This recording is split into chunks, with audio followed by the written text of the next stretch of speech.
जय हिंद। इस वीडियो में हम देखेंगे कि ट्रेन के छत पर लगी ये जालीनुमा आकृति आखिर ये क्या करती है।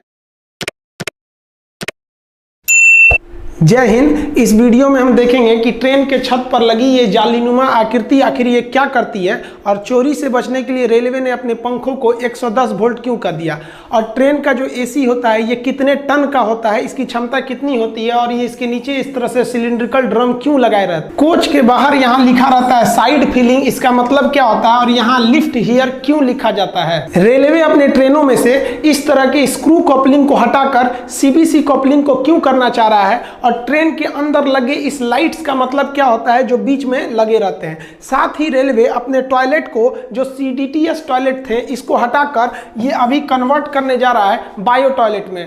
रेलवे अपने आधुनिक ट्रेनों से इस साइड बूफर को क्यों हटा दिया, और ये क्या करते थे साइड बूफर, अब नए ट्रेनों में ये साइड बूफर को क्यों नहीं लगाया जा रहा है। आप देखे होंगे किसी ट्रेन के साइड में यहाँ पीले रंग की पट्टी बनाई गई है, जबकि आप इस ट्रेन में देखेंगे तो यहाँ कोई भी पट्टी नहीं बनाई गई है। किसी ट्रेन के आप बोगी पे देखेंगे तो ऐसे लाइनिंग ये क्यों खींची गई रहती है, इसका मतलब क्या होता है। ट्रेन में सफर के दौरान आप ट्रेन के छत पर इस तरह एक जालीनुमा आकृति देखे होंगे, इसे रूफ वेंटिलेटर कहते हैं। आपको पता है कि गर्म हवा हमेशा ऊपर की ओर जाती है। जब ट्रेन में भीड़ ज्यादा हो जाती है तो उसमें गर्म हवा बनने लगती है, और ये गर्म हवा ट्रेन के ऊपर जाती है, जिस वजह से इसको निकालना जरूरी है, नहीं तो ट्रेन डिसबैलेंस होकर दुर्घटनाग्रस्त हो सकता है। तो इस हवा को बाहर निकलने के लिए जाली दे दिया जाता है, और इसको ऊपर की ओर ट्रेन के ऊपर देखेंगे तो इस तरह से निकलने का रास्ता दे दिया जाता है, और उसको केवल इस तरह से ढक दिया जाता है कि बारिश के दौरान डायरेक्ट पानी अंदर ना आए। तो इसे हम लोग रूफ वेंटिलेटर सिस्टम कहते हैं।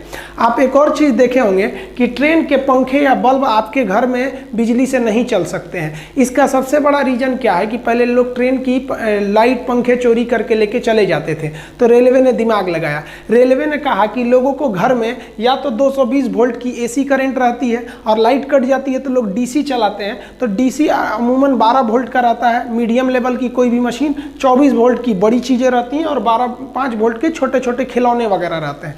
यानी रेलवे समझ गई कि एसी अगर घर में चाहिए तो 220 वोल्ट और डीसी चाहिए तो 24 या 12 चाहिए। तो रेलवे ने दिमाग लगाया। रेलवे ने अपने पंखे तथा बत्ती को 110 वोल्ट डीसी दे दिया। अब किसी के घर में 110 वोल्ट डीसी रहता ही नहीं है। अब क्या करिएगा ले जाके ये, तो ये आपके लिए एकदम बेकार हो गया। इससे रेलवे की सामानों की चोरी रुक गई। ये 110 वोल्ट डीसी कहाँ से आता है, तो ट्रेन के नीचे लगे इस बैटरी बॉक्स से आता है। आप ट्रेन के नीचे देखे होंगे इस तरह से एक बैटरी बॉक्स लगी रहती है, इसी बैटरी बॉक्स से आता है। और आप गौर किए होंगे कि ट्रेन के जितने चार्जर वगैरह होते हैं ना, ससुरे आधे से ज़्यादा तो जले हुए रहते हैं। ऐसा क्यों होता है,